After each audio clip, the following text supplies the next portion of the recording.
Hello and welcome to this Q&A with our student ambassadors. We have 3 student ambassadors with us today. We have Joe, Nathaniel and Olivia, and they're here to answer some questions. So firstly, I just want you all to introduce yourself and say what you're studying. We'll start with Joe.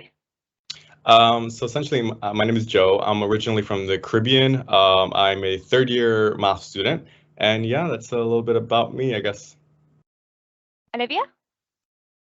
I'm Olivia. I'm a third-year history student from Hampshire.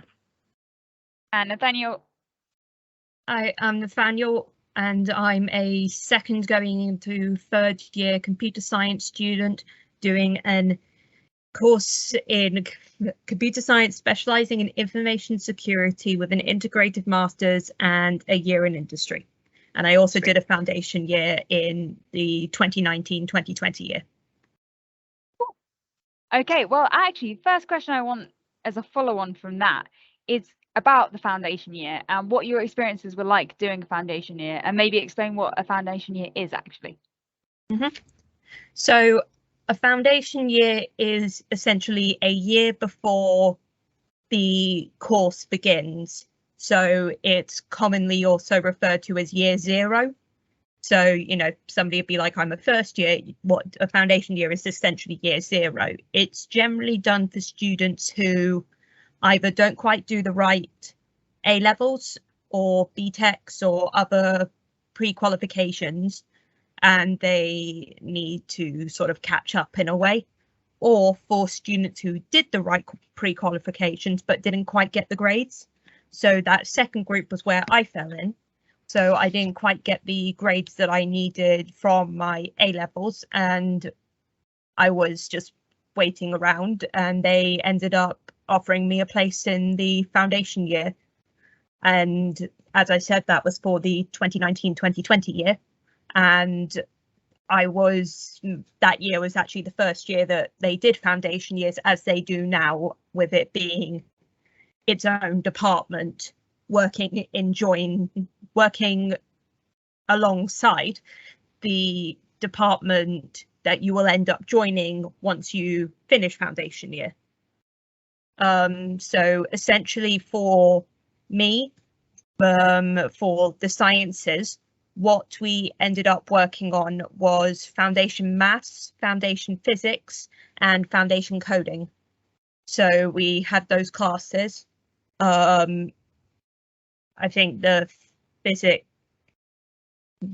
physics was in one term and coding was in another, and then maths was consistent. And it just allowed us to get that sort of baseline learning. It almost straddles the line between A levels and year 1. So you learn some stuff and you think, oh, I did this in foundation, I did this in A level maths, and then you do some other stuff and it's, I've never seen this before. And you do that, and it just kind of gets you that experience once more. If you didn't quite get the grades, it allows you to build your confidence back up, and if you didn't do the subject, it allows you to understand the content before you get into, the really heavy stuff. And then what we also did, I'm not entirely sure if they've continued doing this, but at least in my year, we also did 1 lesson a week of humanities, where we just kind of made our way into whatever the humanities lecture was for that week. So I did a lecture on studying paintings and writing essays based on, what the artist meant by certain things. And I did another one that was based on the book Dracula, which were both very interesting and also really helped me with my essay skills. Fantastic, thanks for that. Next question I want to actually put to everyone, so we'll start with Olivia this time. How did you choose your course? So for me, when I was looking at history courses, I had a very kind of set idea of which history I liked, which didn't help me at all, because when I was going to universities that did these courses, I didn't like the look of them at all. So I had to completely change my perspective on choosing my course. And so when I came to Holloway and I did the taster lectures, the taster seminars. I spoke to the lecturers about all the breadth of history that was available here. Choosing my course history was just a passion for me, and I could just see that at other universities and at Royal Holloway specifically, I just found that that passion was just like explored more, and everyone was just had a great time learning, and that's what really brought me to love history even more, because I know some people are like, history is just learning about the past, but it was more to me than that, and I think that's why I chose it. And Joe, why did you choose to do maths? Yes, essentially mine was a bit more passive in that nature. Obviously, unfortunately, I didn't have the initial like drive or like real desire to do my degree. I found that for me it was more of a trying to go with the flow, trying to figure out really where I wanted to head with in terms of career-wise. Because obviously I had thought of like my doing my Spanish, because I'd done my 3 levels in Spanish, physics, and mathematics, and had really was intrigued by the whole physics aspect. And then I realized it perhaps wasn't for me. And I felt like it was really coming down to just realizing and kind of, you know, closing one road off at a time, and realizing that I was good at maths. I did decent in my A levels in it. Obviously, I'm not too keen on going into physics and applying that maths, and I just enjoyed doing the mathematical aspect of it. And obviously, I guess that there was only so much you could do with that info, so I kind of just came to the conclusion that I needed to head into the maths realm or that area. And obviously, because I was such a passive nature in terms of how I found what degree I went into, I'm quite happy, to be quite honest, that I ended up going into maths. And obviously that was the route that I ended up going into, because realistically, I don't think I would have been happy if I had gone into the physics department for let's say, or in anything of those senses. And I think the only other thing I would say is that in terms of choosing or making cementing my choice for maths, a big reason for it was that I realized that choosing a math degree was really similar to basically the structure of your A levels, and obviously I really enjoyed, or I really wanted that structure that I know is provided obviously by doing a sciencey based degree, as opposed to having a more independent, like, you know, essay based like degrees. But yeah, that's about it in terms of me. Nice, thank you. And Nathaniel, what about you? How did you decide on your course and subject? So basically, I've just been a massive computer nerd since I was, you know, a little kid, and you know, my parents were always telling me that, you know, I was messing around on the home computer. You know, when I was 6, I turned off the parental controls that they put on my account somehow. They just always fascinated me since I was young. So doing something based in computer science just always seemed like quite a clear choice for me. Really, the only other thing that came up as a possibility was history. I did one of my A levels was early history, which looked into the Crusades up until about Henry VII. Skipping out a few things and a few kings where needed. And I really enjoy history, but the overall conclusion I came to was history for me. I felt that if I did history at university, I could potentially lose my love for it by having to constantly look into things and research things that weren't necessarily where my passion lay and things like that. Whereas I knew that, you know, you could absolutely batter my love for computer science and computers, and I'd still end up going back to it at the end of the day. And then the only other thing to look into was what kind of computer science, because there are several strands. And for me, the information security strand, which looks into cybersecurity and the different ways of infiltrating something that you're not supposed to have access to. I found all of that really interesting in terms of where it would lead me in the future. So that's what I ended up going with for the strand. Great. Oh, thanks. So now the next question, we know why you've decided your course. How did you choose your university? Why Royal Holloway?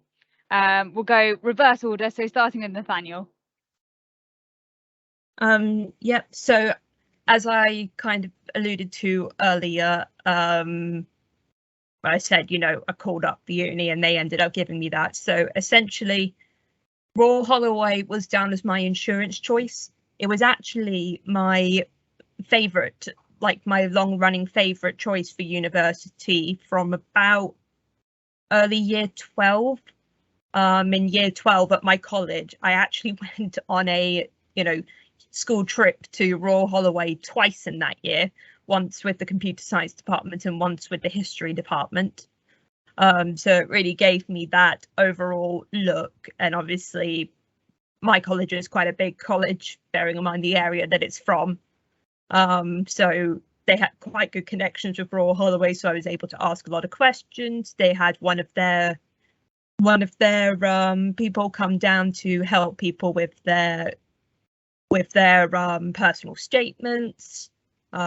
Just like a bunch of us holed up in the library. I got one of their pens, which was very good. But I ended up getting an offer from a different university where if I completed a summer university, they would bring down the grades I needed from something like AAB to CCC. And that was only if I put them as my firm choice. And it was just an offer that I couldn't like reject or anything. So that ended up being my first choice. And then Royal Holloway is my insurance, which, to be honest, not the best idea, because your insurance is supposed to really have lower grades, lower predicted grades than your firm choice. And it was very much the opposite of mine. But I just couldn't let Royal Holloway go. And then obviously it didn't end up working out. But when I called up Royal Holloway, you know, asking, you know I haven't gotten into the course, I've got nowhere near the grades I needed, when are you guys going to reject me so I can go into clearing before all the good places are gone and things like that. And they ended up offering me the foundation year. Fantastic. And how about you then, Joe? For me, it was basically kind of a funny story where I kind of got my introduction to Holloway on social media. Basically in the beginning of me, whilst I was looking for unis, I was mostly only looking to go to universities closer to my home in the Caribbean, like Florida, the US area. And so I was looking at that, and then funnily enough, I randomly stumbled upon a picture of Founders. It was just a meme talking about Founders, comparing it to Hogwarts, to Harry Potter. And I thought it was quite funny. I looked through the comments, found that someone commented the name of the uni, looked it up. I hadn't thought of going to that far abroad for uni. I looked it up. Coincidentally, I could get home fees because that was from the Cayman Islands, which was British overseas territory. And then I realized not only was it cheaper, I got to be closer to Europe. And yeah, the rest of it kind of wrote itself. I looked closer into London because I applied to other unis in London. And yeah, Holloway was basically my first choice, contending along with some other London unis. And yeah, that was kind of it. That was how I got here. And Olivia? Royal Holloway for me, kind of similar to Joe. I loved Founders Building. I thought it was gorgeous. That enticed me in, and then I picked Holloway just as I spoke about with history, that everyone was so lovely. I loved the course, I loved the vibe of the place, going to so many unis and then seeing Holloway, it really just confirmed my choice for me. I think this has kind of answered my next question, but I'll ask it anyway. Favorite things about Royal Holloway, Joe? Off the top of my head, I guess the first thing I can think of is Founders Building, obviously. So it's equivocal to say that it's at least what 50% of the population on campus, why they come to the uni in the first place, is that pretty building. I think for me, the second thing, which was most important, which I didn't think of in the beginning, but was where Holloway was located.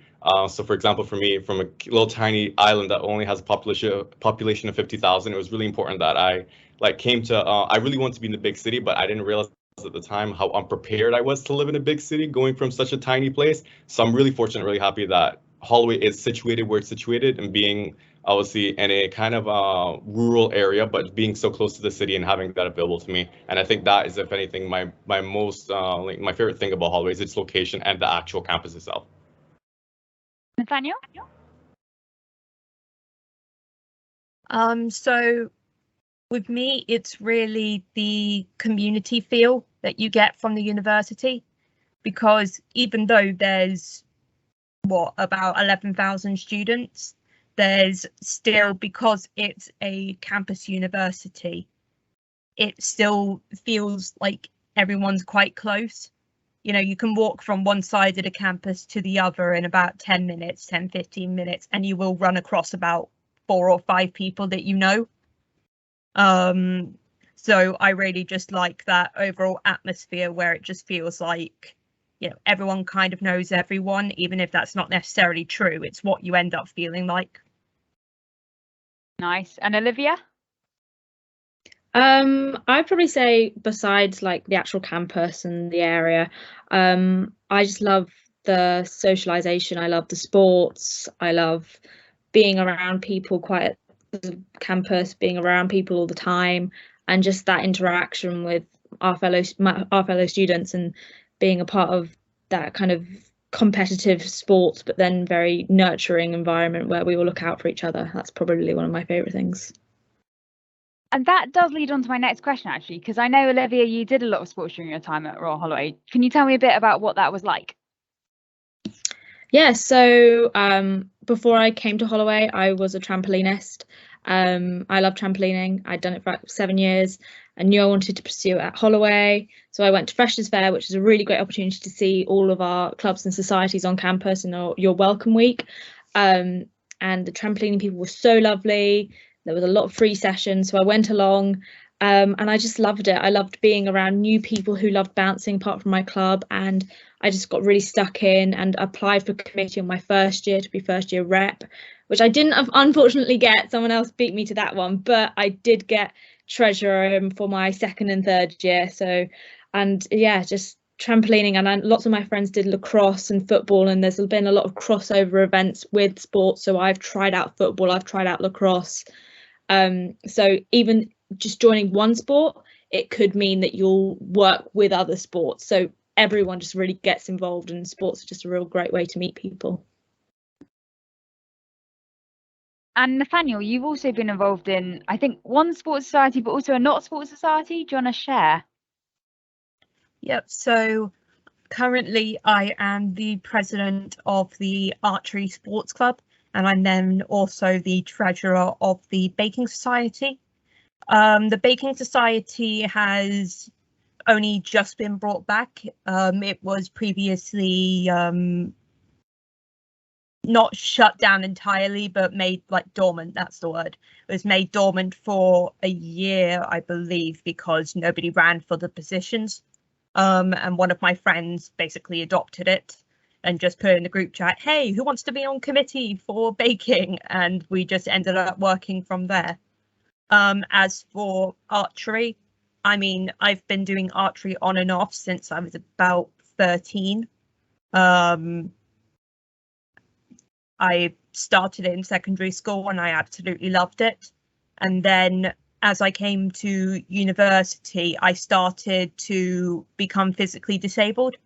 And so I had to completely reevaluate how I was shooting, because shooting standing up is very different from shooting sitting down, as it turns out. I did not know that until I had to do it.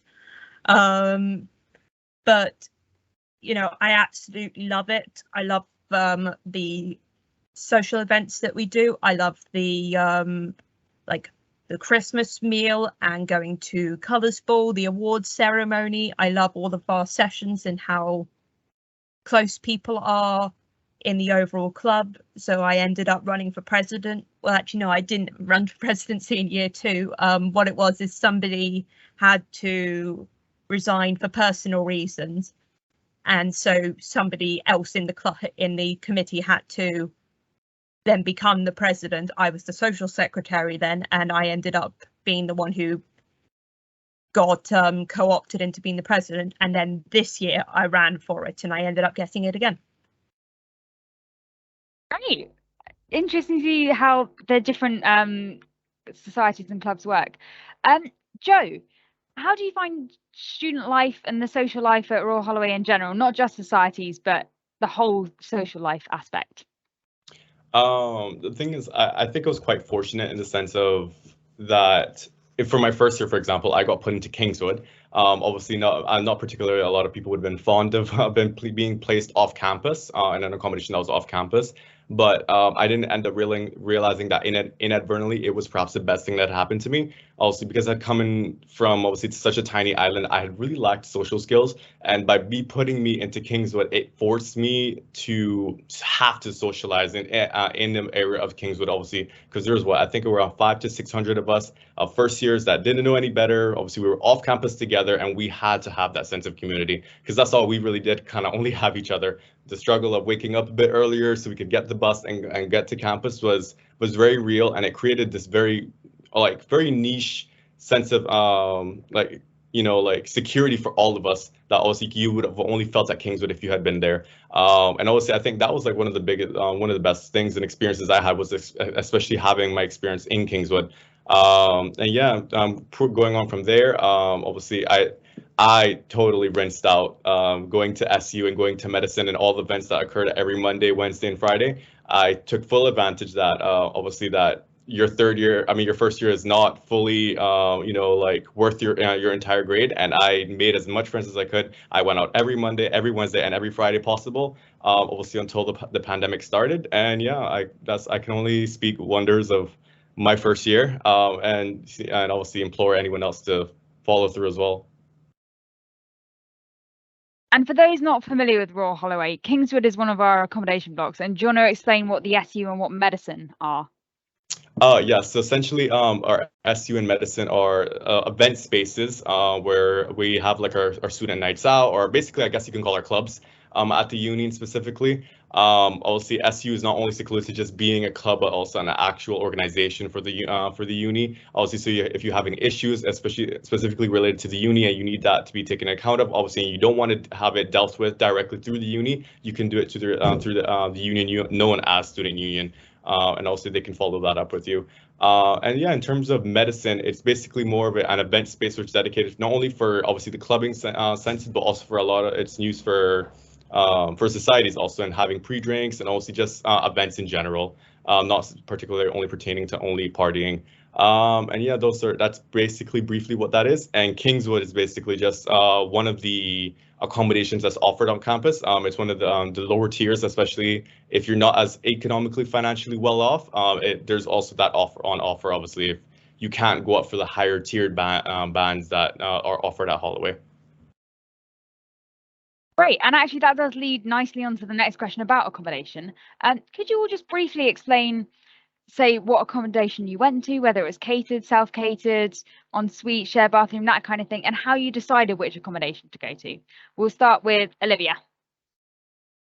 Yeah, so I was in Wedderburn, which is one of our Band A accommodations. So it was a double bed ensuite to a flat of 8 or 9, shared kitchen. So it was self-catered, and for me choosing it, I wanted my own bathroom space. I have to say, from sharing with my sister, I couldn't imagine sharing with many more people.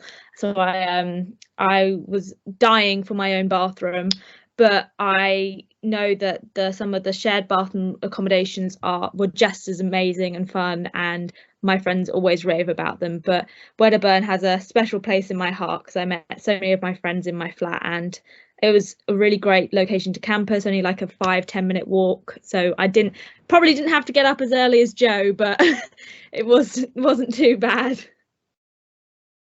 And Nathaniel? Yep. So in my foundation year, I was in George Eliot, which is, I believe, one of the most expensive ones on campus, but that wasn't really why I went for it. I mean, that's not why anyone goes for it. George Eliot, you are either in a house of 9 or 12, depending on whether there's a room on the ground floor. It is, I believe it's also a double bed, and you share with one other person. So for me, because I'm autistic, I just can't handle sharing a bathroom with, 12 people or anything like that. That would just completely overwhelm me. But I knew that I could get used to 2. and George Eliot is on the other side of the road, so it's a bit quieter at times. At other times, you know, everybody gets there and everybody is just able to all hang out because it's in townhouses. So it was a really nice mix of everything.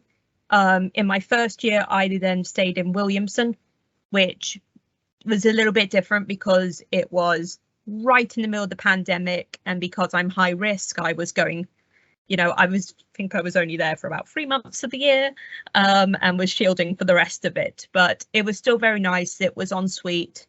There was only about 6 people. There were only about 6 rooms, but only about 3 people in my flat. So it's relatively quiet. And then next academic year, I'm going back to George Eliot, where I will get a fully accessible room that will have an ensuite, but it will be a wet room, which I'm very excited about. And actually, Nathaniel, you've mentioned now that you have accessibility issues and autism, and you've said that you said to me before that you've had some experience with the Disability and Neurodiversity Service. Are you able to talk about that a bit?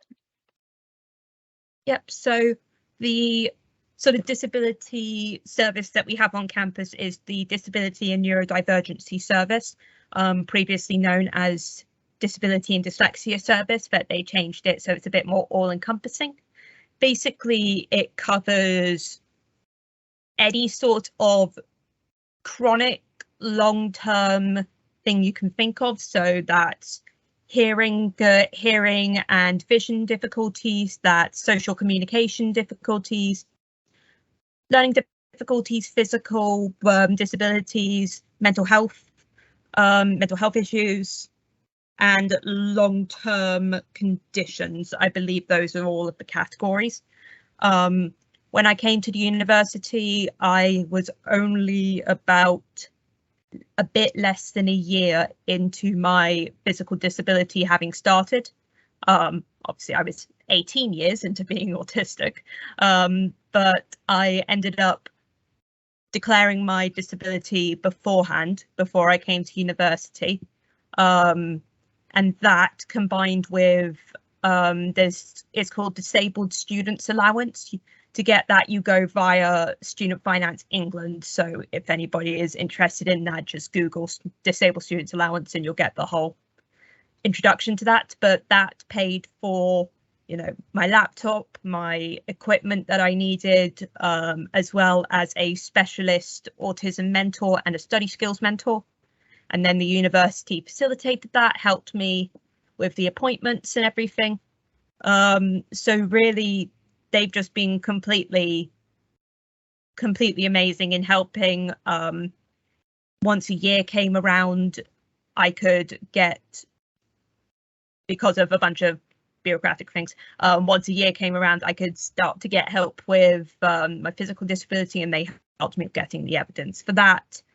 To be honest, if I didn't have the support that I do have, I probably wouldn't have been able to go to university. I probably would have had to drop out by now, because it's just helped me so much overall. Wow, thank you for sharing. Now, having looked at the time, we probably only have time for one more question each. And I'm going to ask this to all of you. And I want to know, what advice would you give to sixth formers?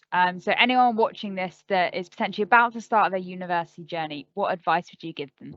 And we'll start with Joe. I think the most important thing to just kind of put out there is that obviously the path, or that you've kind of preconceived or like you've made in your brain, is not always the one that you're going to follow. And obviously be malleable, you know, be able to flow. Obviously, if things don't work out, like effectively be a river and be able to go around any obstacle you do get, because not everything is going to work out. Obviously, if it had worked out to what I wanted it, I would perhaps be in a physics department really unhappy right now, and I perhaps would not be heading into the masters that I'm currently trying to pursue. So I'm really happy that it did work out the way it did, and that was because I was able to be malleable. I was able to just go with the flow and just that everything does happen for a reason. And obviously, if you didn't get the grades, there's perhaps a reason why. You may not be adapted to that one particular module or that one particular subject, and you're just better at something else. And sometimes I think the easiest choice, especially if you're in a similar position to me where you really don't know what to do, just doing the thing that you can do is sometimes just the simplest answer, sometimes the best answer. Where I did Spanish well. I didn't want to do it as a career. I could do physics, but I didn't like it, and I just enjoyed maths, so I did maths, and it was the best decision I made. So sometimes the simplest answer is the best answer, and I guess that's the biggest thing I would put forward, I guess, in terms of an agenda for sixth form students. I like it. Thanks. Nathaniel? For me, it's practice things that you may not necessarily be as used to before you come to uni. And by that, I mean things like cooking, washing up, laundry, ironing, all these things that, you know, some of you might be completely used to, might be doing it all yourself, and some people might have never done it for themselves before. Either way, practice before you get to uni. Make your mistakes at home where you have other people who can help you, can point out when you're doing something wrong. It can really help with alleviating any disasters, because trust me, if you're that guy who sets off the fire alarm at 3 a.m. in the morning, it's not an amazing first impression to the other people in your flat. And really, it just means that you can be all that more independent and really impress any like family or guardians who, you know, they've met quite a few parents and they're all a bit worried, so just go ahead and impress them with how independent you are. Yeah, more good advice. Right, wrap it off with 3 out of 3. Olivia, what's your advice for sixth form students?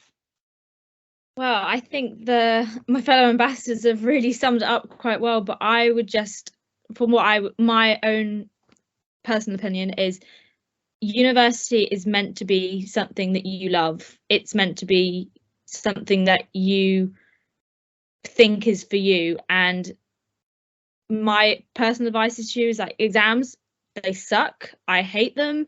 And you're gonna think it's the worst time ever. But at the end of it, as Joe says, if you're malleable, you're gonna get to where you want to be. It's all gonna end up at the right thing. So don't over stress, because everything will work out the way it's meant to work out.